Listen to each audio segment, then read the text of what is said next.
Kajian ilmiah.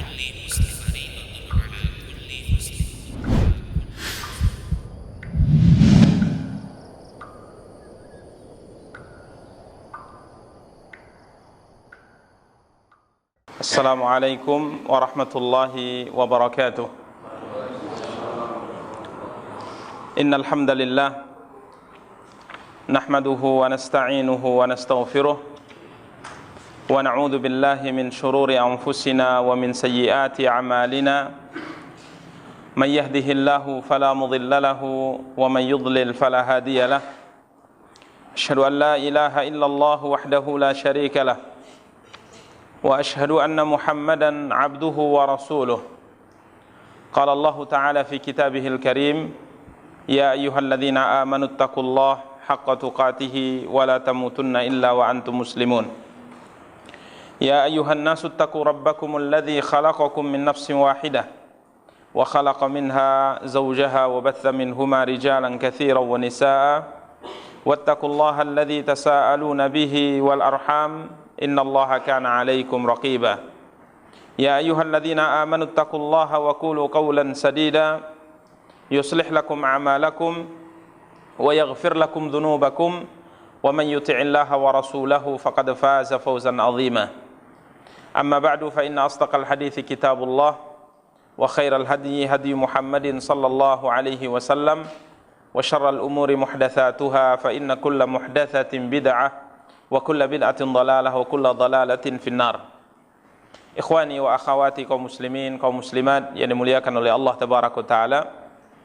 Alhamdulillah, kita ucapkan puji dan syukur kita untuk Allah tabaraka taala yang pada kesempatan yang berbahagia kali ini dan di bulan yang dimuliakan oleh Allah tabaraka taala ini, alhamdulillah, Allah tabaraka taala terus melimpahkan untuk kita berbagai macam nikmat-Nya, karunia-Nya, sehingga alhamdulillah pada kesempatan yang berbahagia kali ini kita bisa melaksanakan satu kewajiban yang telah diwajibkan oleh Allah tabaraka taala atas kita sebagai seorang muslim dan muslimah di bulan yang penuh dengan barakah ini. Salawat beserta salam semoga dilimpahkan oleh Allah tabaraka taala untuk junjungan dan panutan kita Nabi Allah tabaraka taala yang mulia Muhammad sallallahu alaihi wasallam.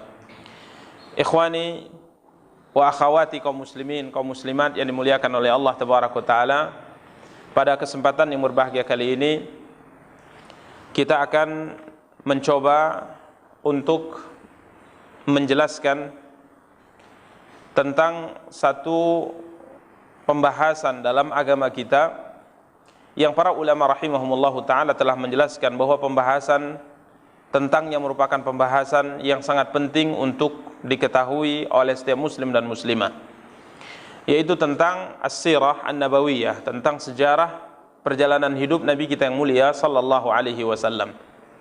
Ikhwani kaum muslimin wa akhwati kaum muslimat yang dimuliakan oleh Allah tabaraka taala, namun sebelum kita membacakan beberapa pembahasan yang disebutkan para ulama sejarah dalam sejarah kehidupan Nabi kita yang mulia sallallahu alaihi wasallam, kita kembali ingatkan dan wasiatkan kepada diri kita pribadi dan kepada seluruh ikhwah dan akhwat kaum muslimin kaum muslimat bahwa kita telah memasuki bulan yang sangat agung, bulan yang sangat mulia, bulan yang penuh dengan ampunan dan keberkahan dari Allah tabaraka taala.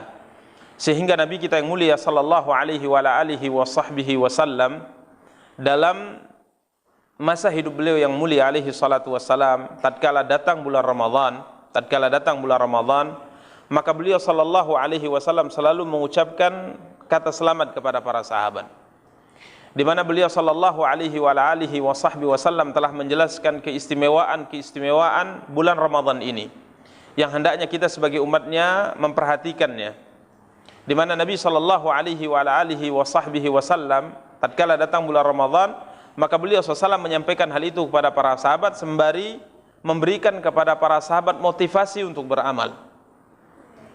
Di antara yang pernah beliau sabdakan alaihi salatu wassalam, beliau SAW bersabda bahwa tatkala memasuki bulan Ramadan, tepatnya dimulai pada malam pertama dari bulan Ramadan, Nabi SAW mengatakan futihat abwabul jannah. Nabi SAW mengatakan dari malam pertama di bulan Ramadan sampai nanti malam terakhir. Sampai nanti malam terakhir, hari terakhir di bulan Ramadan, Nabi SAW katakan, Futihat abwabul jannah, pintu-pintu surga dibuka oleh Allah Tabaraka wa Ta'ala. Wa ghulliqat abwabun nar, dan pintu-pintu neraka ditutup oleh Allah Tabaraka wa Ta'ala. Jadi pintu surga yang jumlahnya 8 pintu tersebut itu dibuka oleh Allah. Pintu neraka yang jumlahnya 7 pintu itu semuanya ditutup oleh Allah Tabaraka wa Ta'ala. Wa suffidatis syayatin, dan di bulan Ramadan ini, dari awal Ramadan sampai akhir Ramadan, Nabi SAW katakan syaitan akan dibelenggu oleh Allah Tabaraka wa Ta'ala. Para syaitan akan dibelenggu oleh Allah Tabaraka wa Ta'ala, sehingga mereka tidak mampu menggoda manusia, memperdaya manusia sebagaimana biasa mereka lakukan di selain bulan Ramadan. Jadi ini keistimewaan ikhwani kaum muslimin yang dimuliakan oleh Allah, kesempatan yang sangat luar biasa. Sehingga di akhir hadis Nabi SAW mengatakan, wanada munadin, kemudian seorang penyeru berseru, ya baghiyal khairi aqbil wa ya baghiyasy syarri aqsir. Wahai orang-orang yang menginginkan kebaikan, apa dikatakan oleh penyeru tersebut? Wahai orang-orang yang menginginkan kebaikan, aqbil, bersegeralah, karena sudah datang masanya, sudah tiba saatnya kita beramal. Bayangkan ikhwani kaum muslimin muliakan oleh Allah, yang tadinya mungkin di bulan-bulan selain bulan Ramadan, syaitan dibiarkan bebas oleh Allah Tabaraka wa Ta'ala menggoda kita, memperdaya kita, tapi di bulan ini Allah Tabaraka wa Ta'ala batasi gerak mereka, di mana Allah Tabaraka wa Ta'ala belenggu, khususnya syaitan-syaitan, pimpinan-pimpinannya dibelenggu oleh Allah Tabaraka wa Ta'ala, sehingga mereka tidak mampu menggoda kita sebagaimana yang mereka lakukan di lain bulan Ramadan. Makanya kesempatan untuk beramal adalah di bulan ini. Jika seandainya di bulan ini yang pintu surga dibuka oleh Allah Tabaraka wa Ta'ala, pintu neraka ditutup oleh Allah Tabaraka wa Ta'ala, syaitan dibelenggu, kita tidak mampu beribadah dengan sebaik mungkin, maka jangan diharap di bulan yang lain. Jangan diharap di bulan yang lain. Kalau seandainya para syaitan dibelenggu sehingga mereka tidak mampu melakukan apa-apa yang mereka lakukan di selain bulan Ramadan, dibelenggu oleh Allah Tabaraka wa Ta'ala, kita tidak mampu beribadah dengan baik kepada Allah di bulan yang seperti ini, niscaya di bulan yang lain kita tidak akan pernah mampu beribadah dengan baik kepada Allah Tabaraka wa Ta'ala. Maka dikatakan, ya baghiyal khairi aqbil, wahai orang-orang yang menginginkan kebaikan, menginginkan pahala, menginginkan surga dari Allah Tabaraka wa Ta'ala, bersegeralah karena sudah tiba saatnya. Wa ya baghiyasy syarri aqsir, wahai orang-orang yang berkeinginan untuk melakukan keburukan, maksiat, tahanlah. Jadi kalau di bulan yang seperti ini kita tidak bisa menahan hawa nafsu kita, kita tidak bisa menahan diri kita untuk bermaksiat kepada Allah, yang syaitan dibatasi oleh Allah Tabaraka wa Ta'ala geraknya, kita tidak mampu, maka tentunya di bulan yang lain kita juga bahkan bisa dipastikan tidak akan mampu menahan hawa nafsu kita. Ini ikhwani kaum muslimin muliakan oleh Allah. Karena itu hendaknya sama-sama kita tingkatkan ibadah kita di bulan yang penuh dengan barakah ini.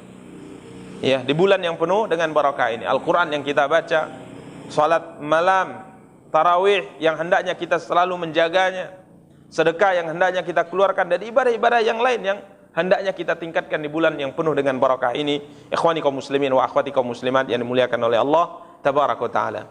Pada kesempatan yang berbahagia kali ini kita akan mencoba untuk membacakan sejarah kehidupan Nabi kita yang mulia sallallahu alaihi wasallam, dan tentunya sejarah beliau sangat panjang. Dari semenjak beliau dilahirkan sampai beliau sallallahu alaihi wasallam meninggal. Jadi cukup panjang, namun di kesempatan di berbahagia kali ini di bulan Ramadan, kurang lebih 4 pertemuan, kita akan mencoba untuk memilih ya beberapa sisi daripada kehidupan Nabi kita yang mulia sallallahu alaihi wasallam, yang dengannya insyaallah kita akan melihat bagaimana keagungan Nabi kita yang mulia sallallahu alaihi wasallam. Kemudian kita juga akan melihat bagaimana para sahabat-sahabat beliau alaihi salatu wasallam, yang moga dengannya, dengan membaca dan mendengarkan, mempelajari sejarah ini, menambah iman kita, menambah kecintaan kita kepada Nabi kita yang mulia SAW, dan menjadikan kita benar-benar orang-orang yang dikatakan oleh Allah Tabaraka wa Ta'ala, laqad kana lakum fi Rasulillah uswatun hasanah. Sungguh bagi kalian pada diri Rasulullah ada uswatun hasanah, ada suri tauladan yang baik. Bagaimana kita bisa mencontoh Nabi, menjadikan beliau sebagai suri tauladan kita, kalau kita tidak mengetahui sejarah perjalanan hidup Nabi kita yang mulia sallallahu alaihi wasallam. Ini ikhwani kaum muslimin wa akhwati kaum muslimat yang dimuliakan oleh Allah Tabaraka wa Ta'ala. Pada kesempatan yang berbahagia kali ini insyaallah kita akan memilih satu judul yang telah ditulis oleh para ulama dalam sejarah Nabi kita yang mulia sallallahu alaihi wasallam, yaitu tentang Ghazwatu Uhudin, tentang satu perang yang terjadi pada tahun ketiga dari hijrahnya Nabi sallallahu alaihi wasallam, yang kita kenal dalam sejarah dengan sebutan perang Uhud. Kenapa disebut dengan perang Uhud? Karena perang ini memang terjadi di lereng gunung Uhud di kota Madinah. Ikhwani kaum muslimin wa akhwati kaum muslimat yang dimuliakan oleh Allah tabaraka taala. Perang Uhud terjadi pada siang hari di hari Sabtu. Linnisfi min Syawal minas sanati tsalitsati lil hijrah. Perang ini terjadi pada hari Sabtu, siang hari di hari Sabtu, pada pertengahan bulan Syawal, ya, pada pertengahan bulan Syawal, dan kita sekarang di bulan Ramadan, berarti Syawal bulan depan, ya. Jadi perang ini terjadi pada hari Sabtu di bulan Syawal tahun ketiga dari hijrahnya Nabi kita yang mulia sallallahu alaihi wasallam. Ini perang Uhud. Jadi mengetahui tentang kapan terjadinya peperangan yang terjadi pada zaman Rasulullah SAW, khususnya perang-perang yang diikuti oleh Rasulullah, para generasi salaf kita dahulu selalu mengajarkan pada generasi mereka tentang perang itu kapan terjadi dan berapa jumlah perang yang dihadiri dan diikuti oleh Rasulullah SAW. Ini untuk menumbuhkan apa? Menumbuhkan kecintaan dan semangat untuk mencontoh Rasulullah SAW. Ini ikhwani kaum muslimin. Kemudian sebab perang ini, para ulama sejarah mengatakan sebab perang ini ikhwani kaum muslimin dimuliakan oleh Allah tidak terlepas dari perang Badar. Ya, tidak terlepas dari perang Badar. Di mana perang Badar ikhwani kaum muslimin, sebagaimana yang sudah kita maklumi insyaallah bersama, di perang Badar orang-orang musyrikin kalah. Yang terbunuh dari mereka jumlahnya 70 orang. Yang tertawan dari mereka juga jumlahnya 70 orang. Dan kebanyakan yang terbunuh dari kalangan orang-orang musyrikin di perang Badar, kebanyakan dari yang terbunuh adalah pimpinan-pimpinan kabilah mereka. Jadi orang-orang terdepan mereka seperti Abu Jahal, ya, Uqbah bin Abi Mu'aid, Umayyah bin Khalaf, ini orang-orang besar dari orang-orang musyrikin yang kebanyakan mereka terbunuh di perang Badar. Sehingga ikhwani kaum muslimin, tatkala selesai perang Badar, maka mereka merasakan hal yang sangat luar biasa. Sehingga setelah perang Badar, mereka selalu membangun kekuatan, mengumpulkan dana, mempersiapkan pasukan besar untuk menuntut balas, ya, balas dendam dengan kekalahan mereka di perang Badar. Ini usaha yang sangat luar biasa dilakukan oleh orang-orang musyrikin. Dan kalau seandainya orang-orang yang berada di atas kebatilan memiliki semangat untuk memperjuangkan apa yang mereka yakini, tentunya kita sebagai umat Islam yang memiliki agama yang benar, memiliki keyakinan yang benar, hendaknya juga memiliki semangat dan kekuatan untuk membela apa yang kita yakini. Ini ikhwani kaum muslimin muliakan oleh Allah. Sehingga dikatakan dalam sejarah, sebagaimana dalam kitab ini dikatakan bahwa kafilah dagang yang dibawa oleh Abu Sufyan yang selamat dari perang Badar, yang selamat jumlahnya sangat luar biasa banyaknya, baik dari dinar, emas maupun dari unta. Itu banyak yang selamat. Ya, selamat kafilah dagang yang dibawa oleh Abu Sufyan itu selamat. Sehingga para pedagang-pedagang besar yang memiliki harta di kafilah itu dilobi oleh orang-orang musyrikin agar kiranya harta yang selamat di perang Badar itu semuanya diinfakkan. Bahasa infak ini sebenarnya dalam bahasa Arab bukan khusus untuk kebaikan, karena anfaqa yunfiku itu artinya menggunakan dalam bahasa Arab. Tapi kalau untuk kebaikan itu disebut dengan sedekah. Jadi infak dalam bahasa Arab artinya apa? Menggunakan. Jadi orang-orang kafir Quraisy mengajak pimpinan-pimpinan mereka, khususnya orang-orang yang kaya yang memiliki harta di kafilah dagang yang selamat tersebut, diajak untuk apa? Diajak untuk berinfak. Diajak agar kiranya harta mereka yang ada di kafilah dagang tadi digunakan untuk pembiayaan perang yang sudah mereka rencanakan. Ini ikhwani kaum muslimin wa akhwati kaum muslimat yang dimuliakan oleh Allah. Sehingga semua mereka sepakat, la haula wala quwwata illa billah. Semua mereka sepakat. Jadi saudagar-saudagar kayanya itu semua mereka sepakat agar harta yang bisa selamat dari perang Badar yang dibawa oleh Abu Sufyan itu semua diserahkan untuk pembiayaan perang yang mereka rencanakan, yang akhirnya terjadi perang Uhud. Jadi sampai dikatakan 1000 ekor unta dari perdagangan yang selamat tadi diinfakkan untuk pembiayaan perang. Bahkan dari harta dari emas, ya dari dinar, itu ada khamsuna alfa dinar, 50.000 dinar. Bayangkan ikhwani kaum muslimin yang dimuliakan oleh Allah, 50.000 dinar. Dan satu dinar kalau pakai gram itu kurang lebih 2,3 gram satu dinarnya. Ini yang terkumpul berapa? Khamsuna alfa dinar, 50.000 dinar. Belum lagi dari pemasukan yang lain untuk pembiayaan perang. Maka ikhwani kaum muslimin muliakan oleh Allah, apa yang mereka lakukan persis seperti yang Allah firmankan dalam surat Al-Anfal ayat 36. Yang ini hendaknya dijadikan sebagai hal yang kita fikirkan bersama. Apa kata Allah tabaraka taala? Innal ladzina kafaru yunfiquna amwalahum liyasuddu an sabilillah fasayunfiqunaha thumma takunu alaihim hasratan summa yughlabun. Apa kata Allah? Innal ladzina kafaru, sungguhnya orang-orang kafir itu, yunfiquna amwalahum, mereka akan menginfakkan harta mereka, menggunakan harta mereka untuk apa? Liyasuddu an sabilillah, untuk menghalangi manusia dari jalan Allah. Jadi orang kafir itu mereka akan menggunakan harta mereka untuk memerangi agama Allah, untuk memerangi kebenaran. Ini persis yang mereka lakukan sebagaimana Allah firmankan dalam surat Al-Anfal ayat 36. Orang-orang kaya dari mereka, siap kata mereka, semua harta yang kami punya dari kafilah dagang yang berhasil selamat di perang Badar, kami gunakan untuk pembiayaan perang. Terkumpul berapa? 50.000 ekor unta, 1.000 ekor unta dan 50.000 dinar. Persis seperti yang Allah katakan, innal ladzina kafaru yunfiquna amwalahum liyasuddu an sabilillah. Sungguhnya orang-orang kafir, mereka akan gunakan harta mereka, mereka akan korbankan harta mereka untuk apa? Menghalangi manusia dari jalan Allah tabaraka taala. Maka ikhwani kaum muslimin, di bulan yang penuh dengan barakah ini, kita juga ingatkan bahwa kita yang memiliki kelebihan harta, jangan lupa untuk menggunakan harta kita demi agama kita, agama Islam. Berkorban demi agama Islam.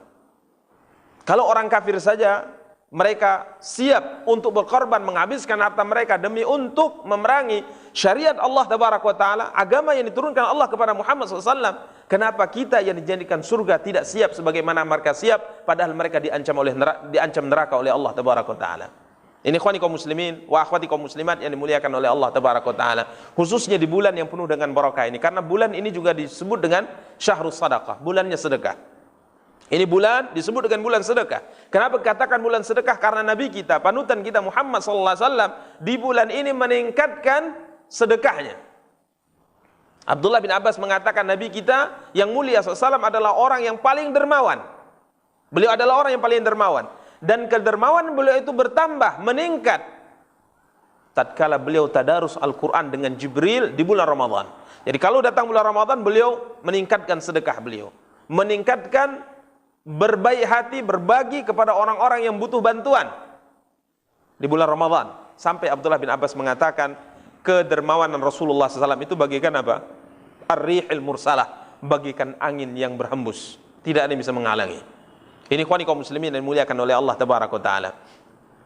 Jadi ikhwani kaum muslimin yang dimuliakan oleh Allah tabaraka wa ta'ala, ini sebabnya. Jadi sebab perang Uhud itu demi untuk balas dendam terhadap kekalahan yang dialami oleh orang-orang musyrikin di perang Badar. Ini sebabnya. Ya, tidak lain dan tidak bukan. Sehingga pimpinan-pimpinan orang musyrik kala itu subhanallah menggalang dana, menggalang kekuatan, mengajak orang-orang untuk bergabung dengan mereka memerangi Rasulullah SAW dan para sahabat. Ikhwani kaum muslimin wa akhwati kaum muslimat yang dimuliakan oleh Allah tabaraka taala. Setelah dana sudah terkumpul dengan banyak, akhirnya orang-orang Quraisy mengumumkan persiapan besar untuk melakukan perang besar ini, perang Uhud ini. Di antaranya seorang yang bernama Abu Azzah Al-Jumahi. Abu Azzah Al-Jumahi. Dia ini ahli syair. Ya, ahli syair. Di perang Badar dia tertawan. Di antara 70 orang tawanan. Di mana Nabi SAW memberikan keputusan yang punya harta dari tawanan 70 tadi, maka kalau ingin selamat, maka dia harus menebus dirinya dengan harta. Kalau dia pandai baca, pandai menulis, dan tidak punya harta, maka cara pembebasan dia harus mengajari 10 anak kota Madinah baca tulis. Kalau mereka sudah pandai membaca dan sudah pandai menulis, maka mereka dibebaskan. Sedangkan Abu Azzah kala itu adalah orang yang tidak mampu. dan juga tidak pandai hal yang lain. Sehingga akhirnya kala itu Nabi SAW tatkala dia meminta ampunan dari Rasulullah SAW, maka Nabi SAW kala itu dia mengatakan pada Rasulullah, "Ya Rasulullah, aku punya anak perempuan yang sangat banyak. Semuanya kecil-kecil ya Rasulullah. Jika seandainya engkau bunuh, siapa kiranya yang bisa mendanai, menafkahi anak-anak perempuan saya masih kecil-kecil tersebut?" Maka Nabi SAW mengatakan, "Boleh, saya akan merdekakan engkau tanpa tebusan. Tapi dengan catatan, engkau tidak mengajak siapapun untuk memerangi aku dan kaum muslimin." Ini syarat yang disampaikan oleh Rasulullah. Jadi saya akan bebaskan engkau, wahai Abu Azzah, saya akan bebaskan engkau, tapi dengan satu syarat. Syair keahlianmu bersyair tidak engkau gunakan untuk mengajak orang-orang memusuhi aku, memerangi aku dan kaum muslimin. Maka dia mengatakan, "Ya Muhammad, saya terima syarat." Walaupun beliau tidak masuk Islam, dia tidak masuk Islam. Jadi Abu Azzah Al-Jumahi ini diajak oleh orang-orang musyrikin karena syairnya itu terkenal bisa memompa semangat orang untuk memerangi satu kabilah, khususnya Muhammad SAW dan para sahabat. Dia diajak. Maka apa kata dia?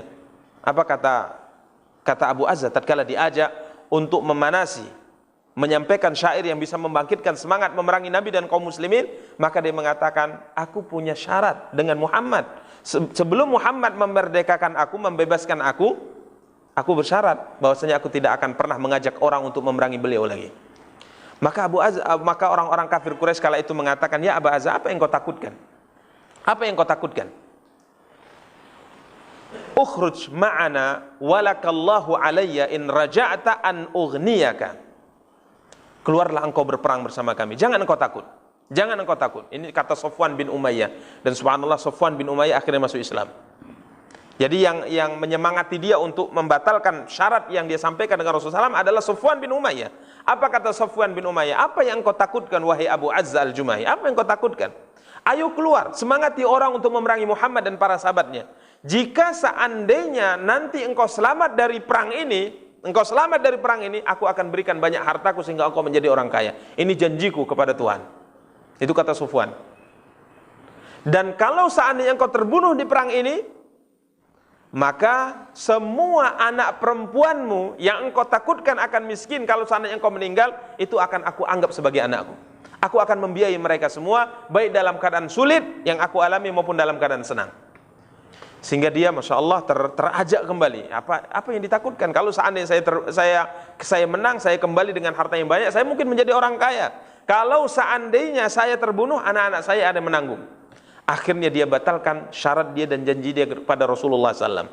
Dan takdir Allah menentukan dia tidak menang dan dia tidak meninggal. Jadi tertawan kembali. Di perang Uhud dia tertawan kembali. Tatkala Nabi SAW akan putuskan untuknya hukuman bunuh karena dia menyelisih syaratnya, maka dia mengatakan, "Ya Muhammad, bagaimana dengan anak-anak putriku?" Maka muncullah sabda Rasulullah SAW yang ini dijadikan sebagai peribahasa. Sabda yang sangat luar biasa. Apa kata Rasulullah? La yuldagul mu'min fi juhrin marratain. Seorang mukmin itu tidak akan pernah disengat oleh binatang berbisa di satu lubang 2 kali. Maksudnya apa, ikhwani kaum muslimin? Kita hendaknya mengambil pelajaran dari apa yang telah berlalu. Jangan sampai kesalahan yang kemarin terjadi kembali kita lakukan. Ini sabda yang disabdakan oleh Nabi kita yang mulia sallallahu. Makanya kalau seandainya kita pernah melakukan satu kesalahan, ingatlah kesalahan tadi dan jangan sampai kita melakukan hal yang sama di kemudian hari. Karena Nabi kita yang mulia sallallahu mengatakan, "La yuldagul mu'min fi juhrin marratain." Seorang mukmin tidak akan pernah digigit oleh binatang yang berbisa di satu lubang sebanyak 2 kali. Ini Abu Aziz sehingga akhirnya Nabi SAW memerintahkan untuk membunuhnya. Ini ikhwani kaum muslimin muliakan oleh Allah tabaraka ta'ala. Kemudian di antara hal yang terjadi sebelum terjadinya perang Uhud ini, seorang bernama Jubair bin Mut'im. Jubair bin Mut'im dia memiliki seorang budak yang dalam sejarah dikenal dengan sebutan Wahsy. Ini seorang yang membunuh siapa? Hamzah bin Abdul Muttalib. Wahsy ini yang akhirnya masuk Islam radhiyallahu ta'ala. Wahsy ini adalah seorang budak dari Habasyah, dari Ethiopia, yang ahli bermain tombak pendek. Jadi kalau seandainya dia lepaskan tombak itu hampir-hampir bisa dikatakan tidak akan pernah meleset. Ini budaknya, budak Jubair bin Mut'im. Dan Jubair bin Mut'im punya paman. Ya, Jubair bin Mut'im punya paman yang dibunuh oleh Hamzah bin Abdul Muttalib di perang Badar. Maka apa kata Jubair kepada budaknya, Jubair bin Mut'im kepada budaknya, wahai Wahsy, jika seandainya di perang ini engkau nanti bisa membunuh Hamzah bin Abdul Muttalib, maka engkau bebas. Karena dendamku terhadap Hamzah sudah terpenuhi. Karena dia membunuh, Muhammad telah membunuh pamanku, Hamzah telah membunuh pamanku, dan sekarang kalau engkau bisa membunuh paman Muhammad, maka pulang dari perang Uhud engkau bebas. Ini ikhwani kaum muslimin muliakan oleh Allah. Jadi luar biasa gerakan yang dilakukan oleh orang-orang musyrikin untuk memerangi Nabi dan kaum muslimin. Sehingga akhirnya terkumpullah pasukan besar yang jumlah pasukan ini 3.000 pasukan. Ini kalau dihitung dari jumlah 3.000 ini luar biasa banyaknya ikhwani. Kaum muslimin muliakan oleh Allah. Perang Badar saja orang kafir itu jumlahnya hanya 1.000. Perang Badar jumlahnya hanya 1.000. Dan Nabi SAW membawa hanya 300 sekian saja. Di perang Uhud ini jumlah orang kafir 3.000. Salasatu alafi muqatil, 3.000 pasukan perang. Fihim sab'umi'ati dir'in, membawa perisai sebanyak 700 perisai. Wa ma'ahum mi'ata farasin, dan mereka membawa 200 pasukan berkuda. Wa salasatu alaf ba'ir, dan 3.000 unta. Ini pasukan besar, ikhwani kaum muslimin yang dimuliakan oleh Allah tabaraka wa taala. Jadi jumlah pasukannya 3.000, membawa peralatan perang yang sangat lengkap. Bahkan setiap mereka mengatakan, pimpinan-pimpinnya khususnya mengatakan, ini alangkah baiknya pasukan perang ini kita bawa juga perempuan.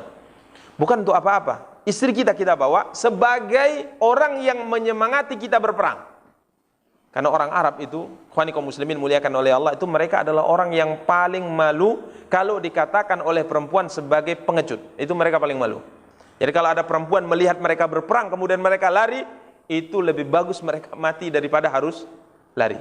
Maka mereka mengatakan, nah, untuk pimpinan silahkan bawa perempuan-perempuan kita, istri-istri kita, untuk memberi semangat kepada kita berperang di medan perang. Ini ikhwani kaum muslimin dan dimuliakan oleh Allah tabaraka wa taala. Akhirnya terkumpul pasukan besar ini, bergeraklah mereka menuju kota Madinah. Al-Abbas bin Abdul Muttalib ini paman Rasulullah SAW. Beliau di kota Mekah. Tatkala melihat persiapan mereka, jumlah pasukan mereka, persiapan mereka, dia kirim surat kepada Rasulullah SAW. Jadi Abbas ini belum masuk Islam. Tapi sebagai seorang paman itu sangat mencintai Rasulullah SAW. Dan banyak keadaan beliau selalu mendampingi Rasulullah SAW walaupun beliau belum masuk Islam. Di antaranya dalam perjanjian Aqabah. Jadi dia selalu mencintai keponakannya walaupun beliau belum masuk Islam. Namun akhirnya nanti masuk Islam, beliau belum masuk Islam, beliau selalu mencintai keponakannya. Sehingga akhirnya apapun hal yang akan membahayakan Muhammad SAW, biasanya beliau langsung kirim surat. Maka dikirimlah surat kepada Rasulullah SAW tentang apa yang dilakukan oleh orang-orang musyrikin di kota Mekah, persiapan mereka untuk berangkat kota Madinah memerangi Nabi dan kaum muslimin. Ikhwani kaum muslimin dan muliakan oleh Allah tabaraka wa taala, tatkala surat itu sampai ke tangan Rasulullah dan dibacakan di tangan Rasulullah SAW, maka kala itu Madinah dikatakan sebagai kota siaga 1. Ini ikhwani kaum muslimin muliakan oleh Allah. Bahkan Nabi kita yang mulia sallallahu alaihi wasallam, dijaga ketat oleh beberapa orang sahabat. Di antaranya Sa'ad bin Mu'adz, Usaid bin Hudzair, Sa'ad bin Ubadah. Ini nama-nama sahabat yang hendaknya kita ingat nama-nama mereka. Sa'ad bin Mu'adz, Usaid bin Hudzair, dan Sa'ad bin Ubadah. 3 sahabat ini khusus setiap malam menjaga rumah Rasulullah SAW. Karena ditakutkan ada orang-orang atau pasukan itu sampai kota Madinah kemudian membunuh Rasulullah SAW. Ikhwani kaum muslimin wa akhwati kaum muslimat yang dimuliakan oleh Allah tabaraka wa taala. Tatkala pasukan itu sudah mendekat kota Madinah, tepatnya sudah berkemah di Uhud, di gunung Uhud, ya di dekat gunung Uhud, maka kala itu Nabi kita yang mulia SAW mengumpulkan para sahabat. Nabi SAW mengumpulkan para sahabat untuk bermusyawarah apa langkah yang harus kita lakukan. Maka terjadi 2 pendapat. Ya, di rapat musyawarah tadi muncul 2 pendapat. Yang satu pendapat Rasulullah SAW dengan beberapa orang sahabat, yang satu pendapat sahabat-sahabat muda. Ini Nabi kita yang mulia SAW, sesuai dengan apa yang Allah perintahkan beliau, wasyawirhum fil amr. Nah, Allah tabaraka wa taala perintahkan Nabi untuk apa? Bermusyawarah. Sekalipun beliau adalah utusan Allah, tapi beliau bermusyawarah. Beliau bermusyawarah. Kemudian Nabi SAW kala itu mengatakan alangkah baiknya kita bertahan di kota. Kita bertahan, kita tidak keluar. Kita sambut kedatangan pasukan besar ini, 3.000 pasukan ini di kota Madinah ini. Istri-istri kita atau perempuan-perempuan kota Madinah diperintahkan untuk berada di bangunan-bangunan tinggi, bangunan-bangunan atas. Sedangkan kita laki-laki bersiap di gang-gang sempitnya. Kalau mereka masuk, maka perempuan melempari dengan batu, melempari pasukan ini dengan batu, dan kita menyerang mereka dengan senjata kita. Ini pendapat Rasulullah SAW. Jadi Nabi SAW lebih condong kepada perang kota. Namun ikhwani kaum muslimin, sahabat-sahabat yang muda, khususnya sahabat-sahabat yang tidak ikut perang Badar, sahabat-sahabat yang tidak ikut perang Badar, kala itu mereka mengatakan, ya Rasulullah, kita sambut mereka di luar Madinah. Jangan kita biarkan mereka masuk ke daerah kita, ke kota kita. Kita sambut mereka di luar. Jangan sampai mereka lebih berani dari kita. Ini subhanallah, sahabat-sahabat yang khususnya tidak ikut di perang Badar, karena mereka sangat-sangat menyesal kenapa mereka tidak ikut di perang Badar, perang pertama yang terjadi antara Nabi dengan orang-orang kafir Quraisy. Ikhwani kaum muslimin dimuliakan oleh Allah, singkat cerita akhirnya Nabi SAW mengikuti pendapat mayoritas, yaitu keluar menyambut pasukan di luar kota Madinah. Maka akhirnya Nabi SAW setelah itu masuk ke rumah. Nabi perintahkan para sahabat untuk semuanya bersiap, memakai pakaian perang, membawa senjata, dan berkumpul di masjid. Maka Nabi masuk ke dalam. Beliau ingin memakai baju besi, dan baju besi yang dipakai oleh Nabi hari ini double dua bajunya. Ini menunjukkan ikhwani, kita sebagai seorang muslim harus berikhtiar, kita harus berusaha. Memang takdir itu sudah ditentukan oleh Allah, tapi kita tetap harus berusaha. Dan ini juga menunjukkan bahwa Nabi SAW bukan orang kebal. Nabi itu tidak kebal. Karena itu nanti di perang ini Nabi SAW terluka. Kalau seandainya ilmu kebal dari senjata tajam itu dibenarkan dalam syariat, maka tentunya orang yang paling kebal siapa? Rasulullah. Maka ini adalah ilmu yang tidak benar. Ilmu yang tidak benar. Nabi SAW memakai baju besi double dua, sehingga beliau agak lama memakainya. Sehingga para sahabat muda yang tadinya mengusulkan untuk keluar mengatakan, kayaknya Rasulullah SAW ini agak berat mengikuti pendapat kita. Sudahlah, nanti kalau Nabi SAW keluar, kita sampaikan saja, udah batal lah, kita perang di dalam saja ya Rasulullah, kata sahabat yang mengusulkan untuk keluar. Tatkala Nabi SAW keluar, mereka menyatakan, ya Rasulullah, jika seandainya anda berkeinginan untuk perang di Madinah ini, tidak keluar menyambut pasukan kafir Quraisy, ayolah kita perang di dalam saja. Maka kala itu Nabi SAW mengatakan, tidaklah layak bagi seorang Nabi kalau sudah memakai pakaian perangnya, kemudian membatalkan niatnya sampai Allah menentukan apa yang akan terjadi antara dia dengan musuhnya. Akhirnya semua bertekad untuk keluar menyambut pasukan Quraisy di luar kota Madinah. Ikhwani kaum muslimin yang dimuliakan oleh Allah tabaraka wa taala, berangkatlah pasukan ini. Jumlahnya 1.000. 1.000 melawan berapa? 3.000. Ini ikhwani kaum muslimin muliakan oleh Allah, 1.000 yang dibawa oleh Nabi keluar. Kiranya di tengah jalan Abdullah bin Ubay bin Salul, ini pimpinan orang munafik. Ini memang orang munafikin itu selalu menusuk kita dari belakang. Makanya Salahuddin Al-Ayyubi rahimahullahu ta'ala tatkala beliau akan memerangi orang-orang yang pasukan salib yang menguasai Masjidil Aqsa selama 300 tahun. Ya, 3 abad.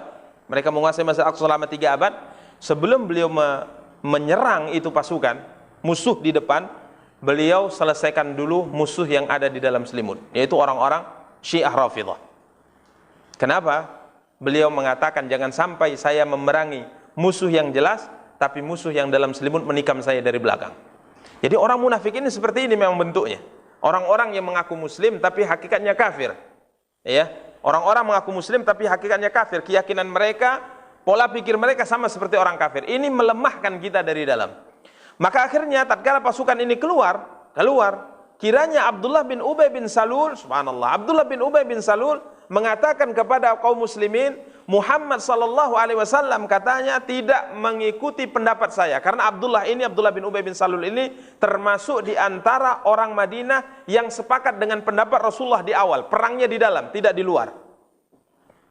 Muhammad menerima pendapat anak-anak kecil, anak-anak muda, sedangkan pendapat saya ditolak, makanya saya tidak mau ikut. Di tengah jalan ini, Di tengah jalan mau menghadapi 3.000 pasukan, jumlahnya hanya 1.000, dia keluar dengan membawa teman-temannya sebanyak 300 orang. Sehingga jumlah pasukan Nabi menjadi 700. Subhanallah. Ini ikhwani kaum muslimin muliakan oleh Allah tabaraka taala. Sehingga ikhwani kaum muslimin yang dimuliakan oleh Allah tabaraka taala, perang Uhud dikatakan oleh Allah tabaraka taala termasuk perang yang menyingkap hakikat orang-orang munafikin. Ini hikmah Allah. Karena memang orang munafikin ini tatkala berada di antara kita kaum muslimin ini akan menghancurkan barisan kita. Maka Allah Subhanahu wa taala menyingkap salah satunya dengan mundurnya mereka berjumlah 300 di perang Uhud ini. Sehingga ikhwani kaum muslimin yang dimuliakan oleh Allah tabaraka taala, akhirnya mereka keluar. Sehingga jumlah pasukan yang dibawa oleh Nabi sallallahu alaihi wasallam itu hanya 700 pasukan. Ikhwani kaum muslimin muliakan oleh Allah, Nabi tetap berjalan, maju. Kemudian sebelum mendekat ke pasukan musuh, beliau alaihi salatu wassalam memeriksa pasukan. Yang masih kecil itu disuruh pulang. Khususnya sahabat-sahabat yang umurnya belum genap 15 tahun. Anak-anak kecil, sahabat yang umurnya masih di bawah 15 tahun itu disuruh pulang. Ini menunjukkan bagaimana para sahabat itu memberikan pendidikan sangat luar biasa kepada anak mereka. Sampai dikatakan oleh Abdullah bin Umar, anaknya Umar bin Khattab, hari itu di perang Uhud, aku disuruh ayahku untuk bersiap. Padahal umurnya belum genap 15 tahun. Bahkan pedang yang aku bawa itu yang memakaikan adalah ayahku. Aku membawanya saja keberatan. Ini pendidikan ya, ini pendidikan. Makanya di bulan Ramadan ini juga kita harus mendidik anak kita, di antaranya apa? Puasa. Kalau kita tidak didik mereka dari awal, maka akan muncul generasi lemah. Akan muncul generasi lemah. Coba lihat, mereka mendidik anak-anak mereka untuk berjihad. Mereka didik anak-anak mereka untuk membela agama Allah tabaraka wa taala. Sekalipun belum layak, maka akhirnya tatkala diperiksa oleh Rasulullah, banyak di antara mereka yang disuruh pulang, belum layak. Khususnya orang-orang sahabat-sahabat kecil yang umurnya belum genap 15 tahun. Ya, ini ikhwani kaum muslimin dimuliakan oleh Allah. Di antara mereka Abdullah bin Umar yang ditolak, Zaid bin Usamah bin Zaid, Zaid bin Arqam, Bara bin Azib, Amr bin Hazm, Usaid bin Zahir, ini semua ditolak oleh Rasulullah karena umur mereka itu belum genap 15 tahun. Ikhwani kaum muslimin yang dimuliakan oleh Allah tabaraka taala. Kiranya ada seorang yang masih kecil ya, umurnya masih kecil ya, sahabat bernama Rafi' bin Khadij. Ini belum genap 15 tahun. Tatkala Nabi mengatakan, "Rafi', kamu belum layak, suruh pulang." Dia mengatakan, "Ya Rasulullah, kenapa engkau menolak saya? Saya ini ahli panah. Walaupun saya masih kecil, tapi saya ahli panah. Saya kalau memanah bisa hampir dikatakan tidak pernah meleset dari sasaran." Maka Nabi mengatakan, "Ambilkan anak panah kepadanya, suruh dia manah." Tatkala dia manah memang tepat terus, masih kecil. Maka Nabi mengatakan, "Kamu boleh." Nggak jadi ditolak. Maka majulah seorang bernama Samurah bin Jundub. Ini sahabat masih kecil juga yang tadinya ditolak. Dia mengatakan, "Ya Rasul, kenapa Rafi' bin Khadij engkau bolehkan ikut, sedangkan aku engkau tolak?" "Ya karena kamu belum umur, dia punya keahlian ini dan ini." Maka Samurah mengatakan, "Kalau dia ahli panah, maka saya ahli gulat." Subhanallah. "Kalau engkau tidak percaya, suruh dia bergulat dengan saya. Siapa yang menang dari kami berdua?" Maka dia mengatakan, Rafi, silahkan kemari, bergulat engkau dengan Samurah." Maka mereka bergulat. Kiranya memang yang menang siapa? Samurah bin Jundub. Akhirnya Samurah juga dibolehkan ikut perang. Ini ikhwani kaum muslimin muliakan oleh Allah, kehidupan yang terjadi di zaman Rasulullah, melatih para sahabat, melatih anak-anak para sahabat untuk membela agama Allah tabaraka wa taala, beribadah kepada Allah tabaraka wa taala, yang kita hampir tidak dapatkan ini di zaman kita. Ya, jarang kita dapati orang tua melatih anaknya untuk beribadah. Melatih anaknya untuk beribadah, tahan beribadah, jarang. Tapi biasanya melatih apa? Apa yang dilatih? Dilatih adalah urusan dunia. Ya, tidak dilarang misalnya dilatih bola, silahkan. Akan tetapi, apakah kita tidak berpikir untuk kebaikan akhir untuk anak kita, melatih mereka untuk beribadah kepada Allah, melatih salat, melatih baca Quran dan sebagainya. Kita latih mereka untuk bisa tahan beribadah kepada Allah tabaraka taala. Ini ikhwani kaum muslimin wa akhwati kaum muslimat yang dimuliakan oleh Allah tabaraka taala. Kemudian setelah selesai dikeluarkan pasukan-pasukan yang belum layak untuk ikut perang, maka Nabi SAW kembali melanjutkan perjalanan mereka mendekati pasukan Quraisy, ya, pasukan Quraisy. Ikhwani kaum muslimin yang dimuliakan oleh Allah tabaraka taala, tatkala beliau sallallahu alaihi wa alihi wasallam sampai tepatnya di lereng Gunung Uhud, maka beliau sallallahu alaihi wasallam mulai menyusun strategi perang beliau alaihi salatu wassalam. Beliau mulai menyusun strategi perang beliau alaihi salatu wassalam. Dikatakan bahwa beliau alaihi salatu wassalam menempatkan 50 pemanah andal di atas bukit yang sekarang disebut dengan Jabalur Rumah, di atas bukit. Disediakan, diperintahkan. Apa kata Rasulullah kepada mereka? Bukit. Apa kata Rasulullah kepada mereka? Apapun yang terjadi nanti, sekalipun kami kalah atau kami menang, maka kalian tetap berada di posisi kalian, jangan turun kecuali datang perintah dariku. Ini kata Rasulullah SAW. Karena memang pasukan pemanah ini demi untuk menjaga punggung kaum muslimin dari serangan berkuda yang bisa dilakukan seketika oleh Khalid ibnul Walid dan Ikrimah bin Abi Jahal. Maka Nabi SAW katakan, tetap kalian berada di atas gunung ini apapun yang terjadi. Ini kata Rasulullah SAW. Apapun yang terjadi, sampai dikatakan oleh Nabi SAW, sekalipun kalian melihat burung-burung menyambar kami binasa semuanya. Apa kata Rasulullah SAW? Jangan pernah kalian turun dari gunung ini kecuali apabila ada titah perintah dariku. Ini ikhwani kaum muslimin yang dimuliakan oleh Allah Tabaraka wa Ta'ala.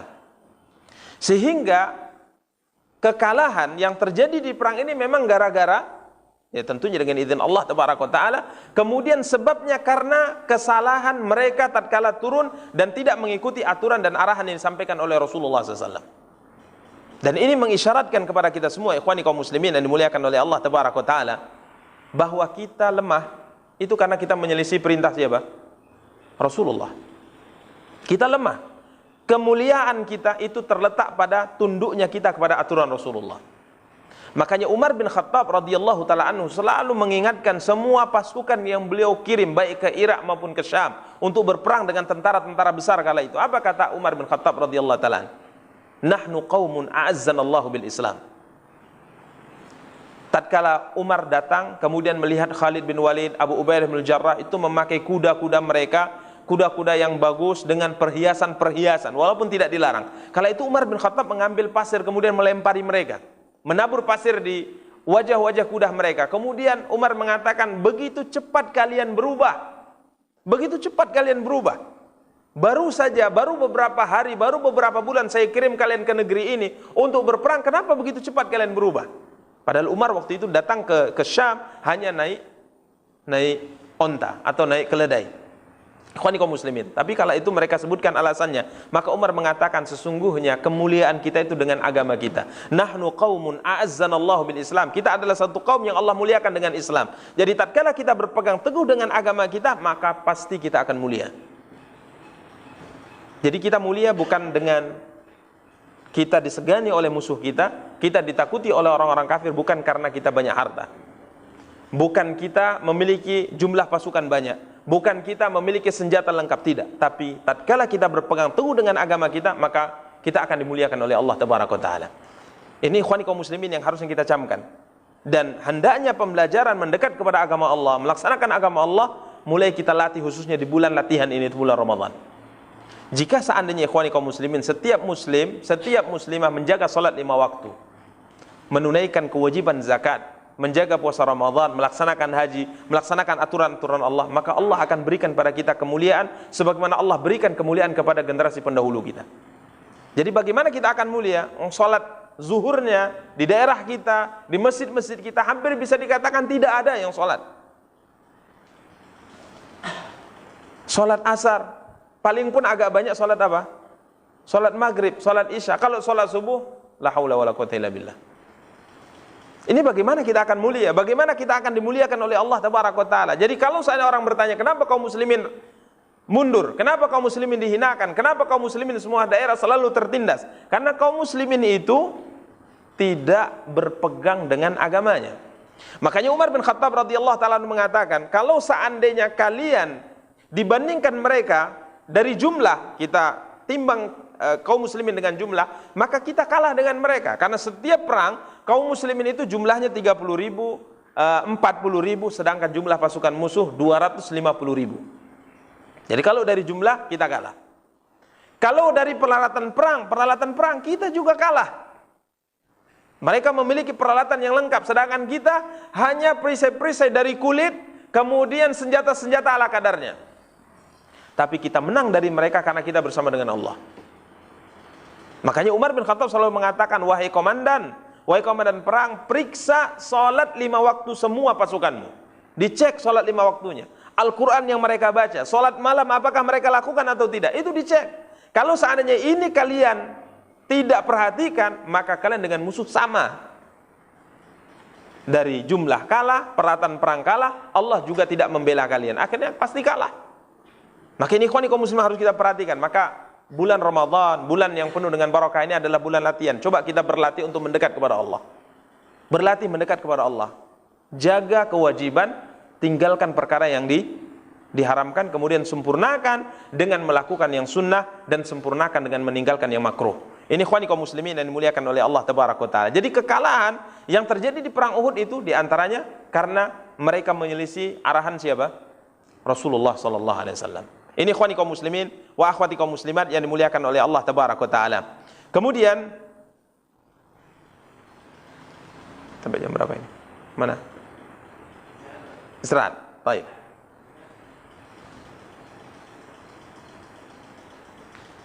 Tanya jawab. Sampai kapan kita gitu biasanya? Oh gitu, ya. Baik, kita lanjutkan ya. Kita lanjutkan sedikit. Bahwa setelah Nabi SAW mengatur strategi perang yang akan beliau lakukan, ikhwani kaum muslimin wa akhwati kaum muslimat yang dimuliakan oleh Allah tabaraka wa taala, maka Nabi SAW memberi motivasi semangat pada para sahabat. Di antaranya Nabi SAW mengambil sebilah pedang. Kemudian Nabi SAW mengatakan, siapa di antara kalian yang mampu memegang pedang ini? Ini motivasi untuk berjihad. Nabi SAW mengatakan, siapa di antara kalian yang mau menerima pedang ini, mampu melaksanakan tugas dan kewajiban pedang ini? Ikhwani kaum muslimin yang dimuliakan oleh Allah tabaraka wa taala, kala itu maju beberapa orang sahabat. Dia mengatakan, saya yang mengambilnya ya Rasulullah. Nabi tolak. Jangan. Sampai maju, subhanallah, di antara yang maju Abu Bakar, di antara yang maju Ali bin Abi Thalib, ditolak juga. Ya, ditolak juga. Ikhwani kaum muslimin yang dimuliakan oleh Allah tabaraka wa taala. Sehingga akhirnya pedang ini diambil oleh seorang sahabat bernama Abu Dujana. Namanya adalah Simak. Ya, Abu Dujana. Ini juga kita katakan nama-nama para sahabat hendaknya kita ingat. Beliau kunyahnya Abu Dujana bernama Simak bin Kharashah radhiyallahu taala dari sahabat Ansar. Dia mengatakan, ya Rasulullah, sebelum dia ambil, kalau sahabat yang lain mengatakan saya mengambilnya ya Rasulullah, Nabi tolak. Tapi dia mengatakan, sebelum dia mengambil, dia mengatakan, apa haknya yang harus saya tunaikan ya Rasulullah? Maka apa kata Rasulullah SAW? Antadriba bihil aduwa hatta yanhani. Engkau gunakan pedang ini untuk berperang sampai dia bengkok. Itu haknya. Sebelum dia bengkok, maka Anda harus terus berperang sampai kalau bengkok baru selesai haknya. Maka dia mengatakan, saya mengambilnya dengan haknya ya Rasulullah. Maka Nabi SAW memberikan pedang ini kepada beliau. Ikhwani kaum muslimin yang dimuliakan oleh Allah tabaraka wa taala, setelah mengambil pedang ini, maka Abu Dujana radhiyallahu taala mengikat kepalanya dengan kain merah. Mengikat kepalanya dengan ikat merah. Kemudian dia berjalan dengan penuh kesombongan di antara barisan kaum muslimin dengan barisan orang kafir. Membusungkan dada, jalannya dengan membusungkan dada. Sehingga kala itu Nabi SAW mengatakan, jalan seperti yang dilakukan oleh Abu Dujana ini adalah jalan yang sangat dibenci oleh Allah kecuali di medan perang. Makanya kita kalau berjalan itu tidak boleh dengan menyombongkan diri. Ya, tidak boleh dengan menyombongkan diri. Karena Nabi SAW mengatakan, innaha lamisyatun yubghiduha Allah illa fi mithli hadzal mawatin. Apa kata Allah? Sungguhnya jalan seperti ini adalah jalan yang sangat dimurkai oleh Allah, dibenci oleh Allah kecuali di keadaan seperti ini, itu di medan jihad. Ikhwani kaum muslimin muliakan oleh Allah. Sehingga sahabat-sahabat yang kala itu ingin mengambil pedang ini itu tidak mau, ditolak oleh Rasulullah SAW. Dia penasaran, apa sih hebatnya Abu Dujana? Benar kiranya ikhwani kaum muslimin, dia gunakan pedang ini luar biasa sampai diperhatikan hampir 8 atau 9 orang kafir mati di tangan Abu Dujana. Sampai suatu saat aku perhatikan, ini diperhatikan terus oleh sahabat nih dari jauh. Tatkala dia akan ayunkan pedang, kiranya tidak jadi. Kemudian dia sarungkan. Maka ditanya oleh sahabat ini, aku sudah memperhatikan semua gerakan engkau di perang ini dengan menggunakan pedang yang diberikan Rasulullah. Cuman satu hal yang saya heran, kenapa tatkala engkau sudah ayunkan, engkau tahan lagi, kemudian engkau masukkan pedang, sarungkan pedang itu? Apa sebenarnya cerita? Karena dia lihat dari jauh. Maka Abu Dujanah mengatakan, aku melihat dari kejauhan seorang yang memberi semangat orang berperang. Memberi semangat orang berperang. Maka aku berkeinginan untuk membunuhnya. Kiranya memberi semangat ini adalah seorang wanita yang bernama Hindun binti Utbah, istrinya Abu Sufyan, yang akhirnya subhanallah dia juga masuk Islam. Tatkala aku mendekatinya, di saat aku akan mengayun pedangnya, dia menyingkap wajahnya, kiranya seorang wanita. Akhirnya aku mengatakan pedang Rasulullah lebih mulia daripada harus membunuh seorang wanita. Ini juga satu pelajaran ikhwani kaum muslimin, bahwa kita kaum muslimin dalam jihad bukan tujuannya membunuh. Ini yang banyak disalahpahami oleh banyak orang. Mereka menyangka yang namanya jihad itu membunuh. Jadi siapapun orang kafir itu harus dibunuh. Ini salah besar. Bahkan Nabi SAW mengatakan la taqtul wali, dan jangan bunuh anak kecil, wala taqtul imra'atan, jangan bunuh seorang perempuan. Bahkan kita tidak boleh membunuh seorang rahib yang ada di gereja mereka. Ini ikhwani kaum muslimin, aturan jihad yang telah ditetapkan oleh syariat. Ya, jihad yang telah ditetapkan oleh syariat. Bukan semua orang kafir harus dibunuh. Dari 3 kelompok orang kafir, yang boleh dibunuh hanya 1 orang kafir, yaitu orang kafir yang bertemu dengan kita di medan perang. Adapun orang kafir yang berada di daerah kita, yang mereka hidup di negeri kita dengan jaminan pemerintah kita, orang kafir yang hidup di negeri kita sekalipun dia tidak warga negara di negeri kita, tapi dia datang dari luar, tapi pemerintah kita memberikan jaminan keamanan kepada dia, maka kafir-kafir seperti ini tidak boleh kita sakiti, tidak boleh kita bunuh, dan tidak boleh kita zalimi.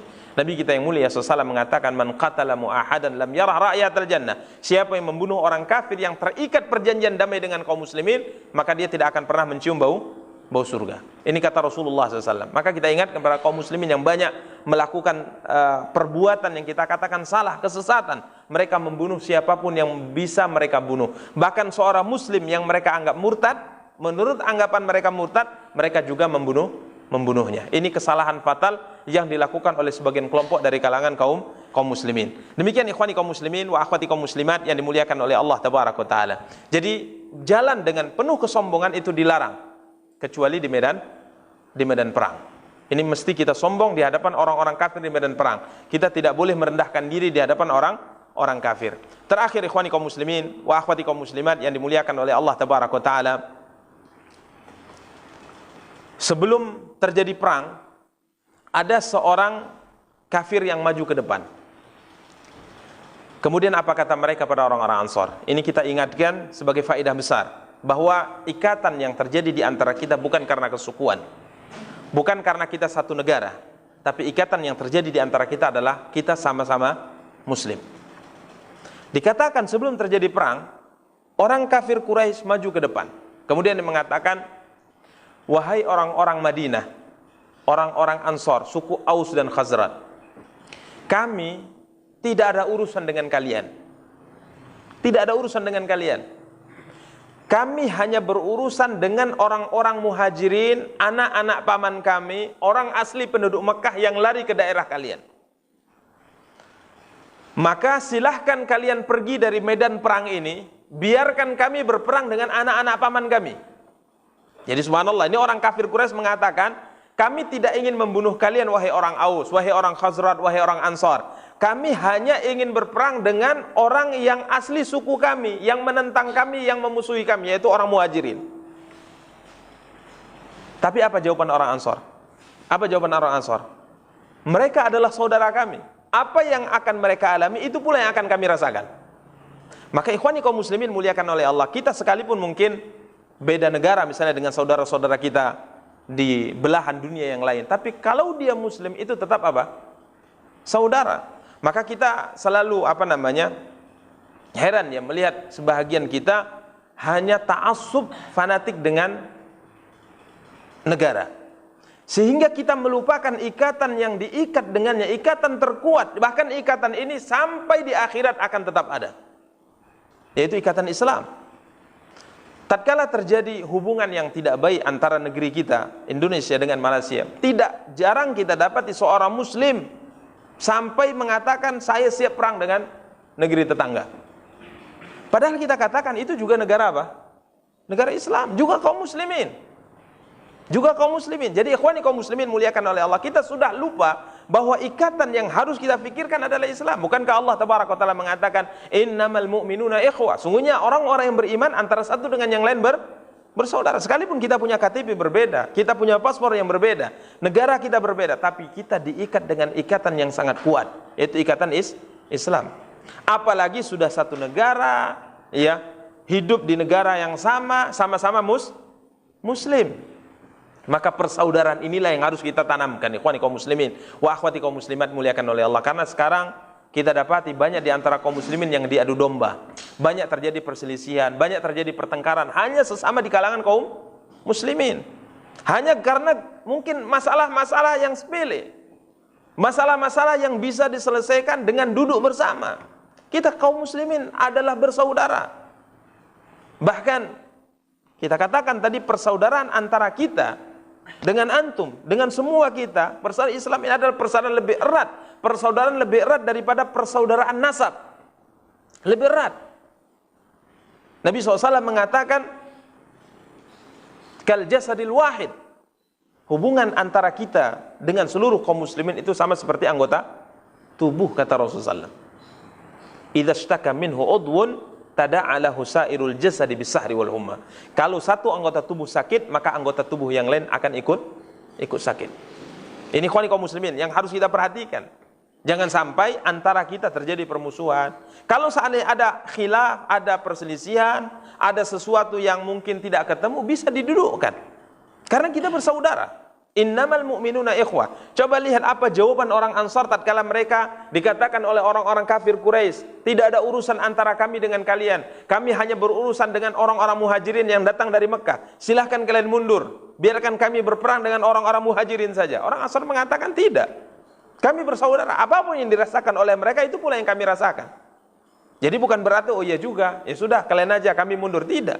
Karena kita bagaikan satu anggota tubuh. Mathalul muslimina fi tawaddihim wa ta'atufihim wa tarahumihim kamathalil jasadil wahid. Nabi SAW mengatakan perumpamaan orang yang beriman, hubungan antara satu dengan yang lain dalam ta'atufihim, kelemah lembutan antara sesama mereka, wa tarahumihim, kasih sayang antara sama mereka, kal jasadil wahid, sama seperti satu anggota tubuh.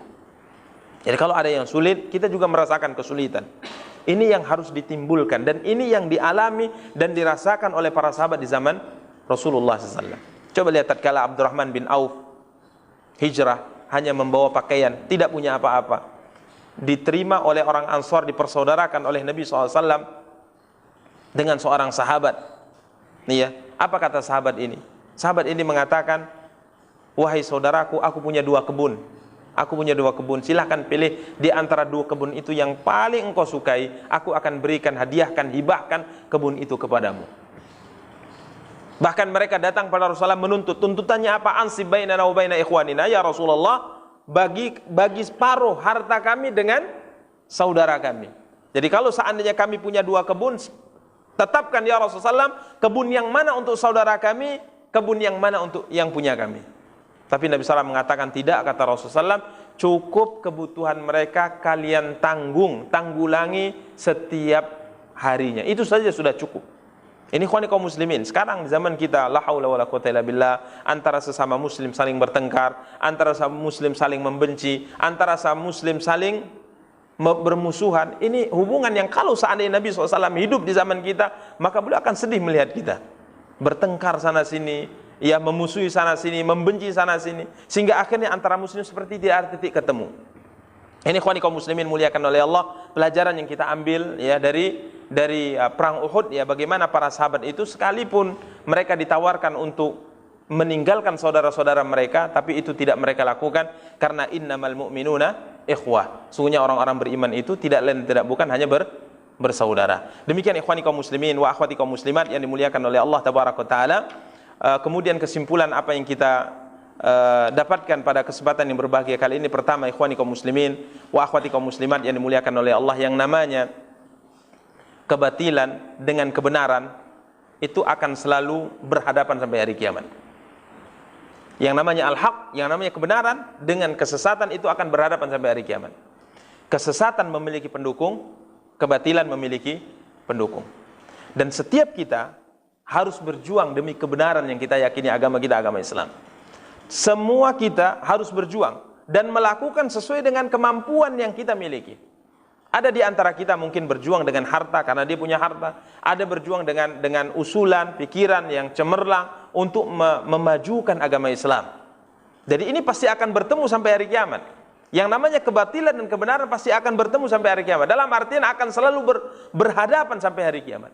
Nggak akan pernah kebatilan dengan kebenaran itu bersatu, nggak akan pernah. Ini ikhwani kaum muslimin muliakan oleh Allah. Maka setiap keduanya itu memiliki pengikut, setiap keduanya memiliki pendukung. Maka kita sebagai orang yang mengusung agama yang benar, agama yang hak, yaitu agama Islam, kita harus memperjuangkan agama kita ini sampai kita bertemu dengan Allah Tabaraka wa Ta'ala. Sampai bertemu dengan Allah. Apa yang bisa memajukan agama Islam, kita lakukan. Apa yang bisa memajukan agama Islam, kita lakukan. Seperti yang dilakukan oleh para sahabat Rasul kita yang mulia sallallahu alaihi wasallam. Kemudian faidah yang kedua yang bisa kita ambil dari apa yang kita bacakan dari sejarah perang Uhud, Nabi kita yang mulia SAW melakukan perintah Allah, yaitu musyawarah. Dan ini ikhwani kaum muslimin muliakan oleh Allah, jangan pernah terluput dalam hidup kita. Kadangkala kita ingin mengambil satu kebijakan, satu keputusan yang kita anggap itu benar, itu tanpa kita musyawarahkan. Khususnya kepada orang-orang yang mungkin memiliki pengalaman yang lebih.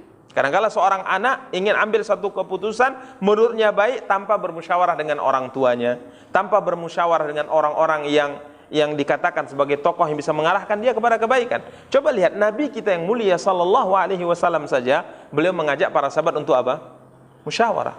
Maka jangan lupa kita selalu bermusyawarah, minta pendapat dengan orang-orang tentang apa yang akan kita lakukan.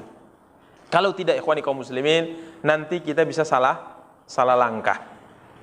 Baru akhirnya menyesal. Maka benar yang dikatakan oleh pepatah, tidak akan pernah menyesal orang yang bermusyawarah. Tidak akan pernah menyesal orang yang bermusyawarah, dan tidak akan pernah merugi orang yang beristikharah kepada Allah Tabaraka wa Ta'ala. Jadi musyawarah, setelah kita putuskan, kita istikharah, baru kita lakukan. Ini yang seharusnya dilakukan. Ya, sebagaimana dilakukan oleh siapa? Nabi kita yang mulia sallallahu alaihi wasallam. Kemudian faedah yang ketiga, orang-orang munafikin yang kita katakan sebagai musuh dalam selimut, ini berbahaya ikhwani kaum muslimin. Karena itu kita harus berusaha semaksimal mungkin untuk memahami siapa musuh-musuh kita dalam selimut. Karena di zaman kita sekarang banyak orang-orang mengaku muslim tapi hakikatnya menyerang Islam dari dalam. Coba lihat liberal misalnya. Orang-orang liberal itu mereka mengakunya muslim, tapi apa yang mereka lakukan? Yang mereka lakukan adalah menghancurkan Islam, syariat Islam dari dalam. Ini harus kita waspadai. Yang mengatakan bahwa semua agama sama misalnya, yang mengatakan bahwa Nabi itu hanya Nabi Arab, ya, untuk orang Arab, syariat itu hanya sesuai diterapkan di mana? Di Arab saja. Syariat seorang wanita menutup auratnya seluruhnya itu hanya di Arab saja, kalau di sini tidak cocok. Sampai saya punya jamaah umroh, dia datang ke sana, kemudian setelah sekian hari datang pada saya, Ustadz, selama saya umroh inilah baru saya bisa paham kenapa syariat memerintahkan wanita berjilbab. Kenapa saya katakan Pak? Saya tanya, kenapa? Karena memang cuaca di sini ekstrim Ustadz. Makanya mereka tutup semuanya. Kalau yang seperti ini kita bawa di negeri kita nggak cocok Ustadz katanya. Tidak cocok. Karena kalau di sini kalau seandainya mereka tidak menutup, ini bisa terbakar kulit mereka. Tapi kalau syariat ini dibawa ke negeri kita, ini nggak cocok lagi. Benar, berarti ini syariat hanya untuk di tanah Arab seperti ini saja. Kalau di negeri kita, ini pemikiran seperti ini, inilah yang kita katakan musuh dalam selimut. Ini kita mesti kita waspadai. Sehingga akhirnya ada muncul istilah bahwasanya syariat ini syariat untuk yang di Arab itu berbeda, yang di negeri kita Islam Nusantara itu khusus untuk negeri kita. Ini ikhwani kaum muslimin muliakan oleh Allah, ini adalah pemahaman yang kita katakan sebagai musuh dari dalam.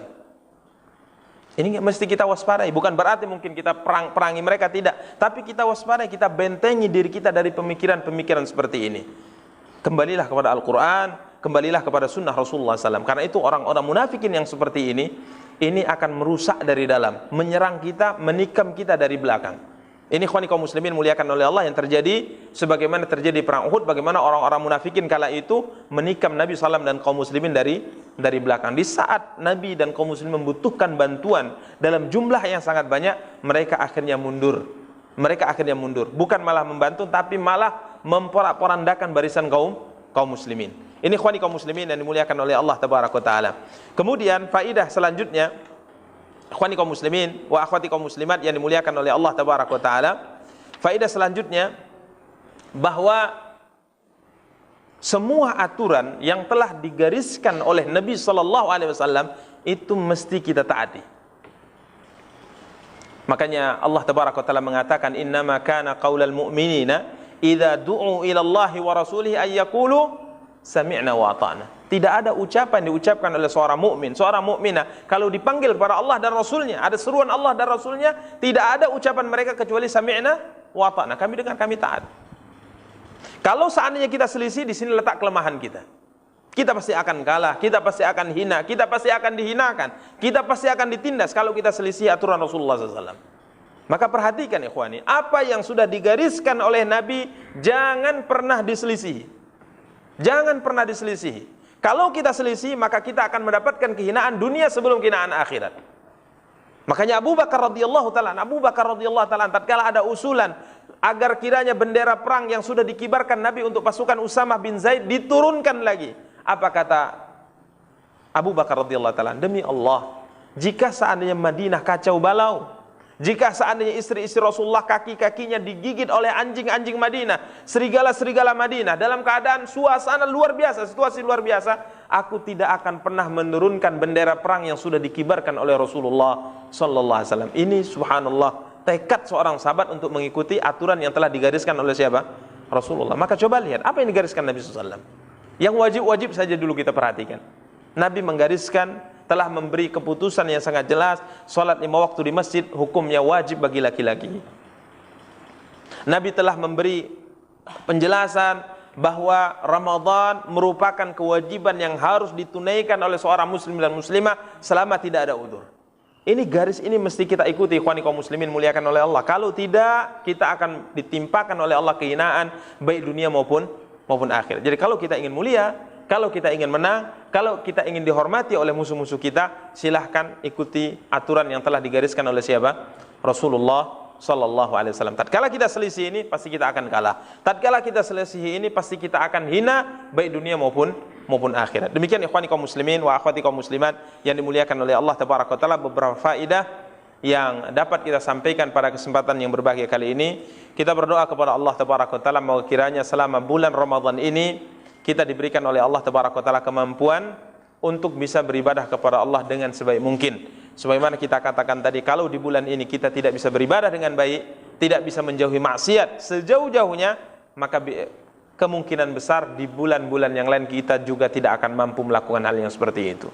Ini ikhwani kaum muslimin, dan setelahnya mungkin kalau ada yang ingin dipertanyakan, kita persilahkan. Wassallallahu ala nabiyina Muhammad wa ala alihi washabihi tabi'in wa akhiru da'wana alhamdulillahi rabbil alamin. Silakan Pak. Iya. Punya kan diketahui secara nyata. Iya. Kenapa tidak dilakukan penangkapan atau penghukuman kepada? Benar. Baik. Terkait dengan Abdullah bin Ubay bin Salul ini memang pimpinan orang munafik, dan kemunafikan dia ini sudah tidak diragukan lagi. Jadi memang Nabi tahu, para sahabat juga tahu. Tindak tanduknya juga diketahui oleh semua orang. Pertanyaannya, kenapa Nabi SAW tidak melakukan tindakan tegas terhadap orang seperti ini? Sebenarnya Pak, sudah banyak sahabat yang minta untuk memenggalnya. Sudah banyak sahabat. Bahkan anak beliau sendiri, anak dia yang bernama Abdullah. Jadi dia punya anak namanya Abdullah bin Ubay bin Salul. Anak dia ini, tatkala turun firman Allah tabaraka wa taala yang Allah tabaraka wa taala abadikan dalam firman-Nya, itu surat Al-Munafiqun, dialah yang mengatakan kala itu tatkala terjadi ada budak dari Muhajirin, ada budak dari Ansor ngambil air. Rebutan mereka. Rebutan, dua budak ini rebutan. Satu dari Muhajirin, satu orang Ansor. Kita katakan Ansor pribumi, Muhajirin pendatang. Jadi Muhajirin datang ke tempatnya orang Ansor. Di satu peperangan, orang Ansor mengirim seorang budak untuk ngambil air. Muhajirin juga mengirim seorang budak ngambil air. Kedua-duanya ngambil air. Berebutan mereka ngambil. Kiranya yang menang pendatang. Yang menang pendatang, yaitu budaknya Muhajirin yang menang. Sehingga budak Ansor ini tatkala dia kalah rebutan, dia sakit hati. Dia marah, dia mengatakan, "Hei orang-orang Ansor, bantu saya, bantu saya." Maka orang Ansor pun ingin membantunya. Tatkala orang Ansor ingin membantu memarahi budak ini, dia panggil orang Muhajirin. "Orang Muhajirin, saya ini mau diapai orang Ansor, bantu saya." Sampai Nabi SAW datang, Nabi SAW mengingatkan, apakah masih ada seruan jahiliyah sedangkan aku masih hidup? Kemudian ikhwani kaum muslimin muliakan oleh Allah tabaraka wa taala, Abdullah bin Ubay bin Salul tatkala mendengar cerita ini, di perang itu orang Ansor dikalahkan, pribumi dikalahkan pendatang. Ya, padahal kedua-duanya muslim. Maka apa kata Abdullah bin Ubay bin Salul? Perumpamaan kita ini sama seperti pepatah dulu. Sammin kalbaka ya'kuluk. Beri makan anjingmu sampai kenyang, sampai gemuk, sampai besar, nanti anjingmu akan mangsamu. Jadi kita beri makan itu orang Muhajirin, kita berikan tempat, kita berikan makan, kita bantu. Setelah mereka kuat, setelah mereka besar, dia meninjak-ninjak kita, menindas-nindas kita. Ini perkataan Abdullah bin Ubay bin Salul. Kemudian dia mengatakan, hari itu dia mengatakan, la irraja'na ilal madinati la yukhrijannal a'azzu minal adzal. Ini ungkapan diabadikan Allah dalam surat Al-Munafiqun. Nanti kalau kita pulang dari Madinah, kita pulang ke Madinah, orang yang mulia, maksudnya dirinya, orang yang mulia akan mengusir orang yang hina, maksudnya Rasulullah. Dia mengatakan, dia mengancam, nanti kalau kita udah pulang dari perang ini, kita usir itu Muhammad. Orang mulia itu maksudnya dirinya, mengusir Muhammad SAW. Ini cerita sampai kepada Rasulullah, sampai turun ayat. Sampai turun ayat. Sampai seperti itu perbuatan dia. Sampai tersebarlah kalau Nabi SAW nanti setelah pulang akan membunuh Abdullah bin Ubay bin Salul. Maka anaknya datang pada Rasulullah. Apa kata anaknya? Subhanallah, iman luar biasa. Anaknya mengatakan pada Nabi SAW, "Ya Rasulullah, saya dengar engkau akan membunuh bapakku." Karena dia memang munafik. Kalau seandainya engkau ingin membunuhnya ya Rasulullah SAW, jangan engkau serahkan tugas itu kepada seorang pun kecuali kepadaku. Ini luar biasa ya. Jangan engkau serahkan tugas perintah untuk membunuh Abdullah bin Ubay, dedengkot orang munafik ini, yang dia adalah bapakku sendiri. Jangan kau serahkan tugas itu kecuali kepadaku. Karena kalau kau serahkan pada orang lain, dia membunuhnya, bisa saja mungkin saya akan balas dendam. Syaitan akan menggoda saya sehingga akhir saya membunuh orang yang membunuh orang tuaku. Tapi serahkan ke saya. Kalau engkau perintahkan saya melakukan, maka saat ini juga saya akan lakukan tugasmu ya Rasulullah. Ini kata Abdullah bin Ubay bin Salul. Tapi Nabi mengatakan tidak. Nabi doakan kebaikan untuknya. Sahabat-sahabat yang lain banyak minta, tapi apa jawaban Rasulullah SAW? Ini alasan kenapa Nabi tidak membunuhnya. Padahal dia sudah banyak melakukan hal yang sangat luar biasa. Apa kata Nabi SAW? Jangan sampai orang-orang mengatakan Muhammad itu membunuh orang yang sudah masuk Islam. Orang luar kan tidak tahu kalau Abdullah bin Ubay itu perangainya seperti itu. Yang tahu dia sudah masuk Islam. Nanti kalau dibunuh oleh Rasulullah, orang kan tahu ya dibunuh, padahal dia sudah Muslim, akhirnya orang tidak mau masuk Islam. Ini yang ditakutkan oleh Rasulullah SAW. Maka Nabi SAW menolak kemudaratan agar tidak terjadi mudarat yang lebih besar. Sehingga benar. Setelah dibiarkan oleh Nabi, dibiarkan dan mulai terungkap apa yang dilakukan. Yang biasanya kalau selesai sebelum salat Jumat, Nabi naik mimbar. Mimbar Nabi kan 3 tingkat. Nabi naik mimbar, kemudian Nabi kan assalamualaikum, sebelum assalamualaikum. Kalau beliau assalamualaikum kemudian duduk kan langsung adzan. Sebelum beliau assalamualaikum, tatkala beliau sudah naik mimbar, maka Abdullah bin Ubay berdiri. Dia mengatakan, wahai manusia, ini dia. Wahai manusia, ini utusan Allah. Ini Muhammad Rasulullah SAW, orang yang mulia di kalangan kalian, bantu dan bela dia. Kemudian setelah dia ngomong, dia duduk, baru Nabi SAW assalamualaikum, baru adzan. Itu setiap Jumat. Tapi setelah terjadi perang Uhud, dia mau naik lagi, ditarik oleh keluarganya, ditarik oleh kabilahnya. Udah diam kamu, duduk. Kamu sudah melakukan hal-hal yang tidak layak lagi kamu berbicara. Maka Nabi mengatakan kepada para sahabat, di antara yang kepada Umar bin Khattab, Umar, jika seandainya Hari ini kalian minta untuk memenggal lehernya, aku akan penggal lehernya. Karena tidak ada mudarat lagi. Tapi kalaupun dipenggal nggak ada faedahnya. Nah, jadi ini alasannya, ini alasan kenapa Nabi biarkan. Kenapa Nabi biarkan? Supaya orang tidak menyangka ada orang Islam kemudian dibunuh oleh Muhammad SAW tanpa alasan. Karena kan biasanya orang luar itu hanya tahu zahirnya saja, tidak tahu hakikat ceritanya. Ini alasan kenapa Nabi SAW membiarkan Abdullah bin Ubay bin Salul sampai beliau meninggal, sampai dia meninggal. Dan Nabi SAW juga tatkala dia meninggal, anaknya datang minta untuk disolati, ya minta disolati, minta menyolatkan. Nabi SAW kala itu agak berat, tapi anaknya minta, sang anak minta, solatkan ayahku ya Rasulullah. Maka karena diminta seperti itu, maka Nabi solatkan. Umar ditarik oleh Umar. Jangan ya Rasulullah, dia kan munafik, kenapa anda solati? Ya, kenapa anda solati? Akhirnya Nabi SAW menyolati juga.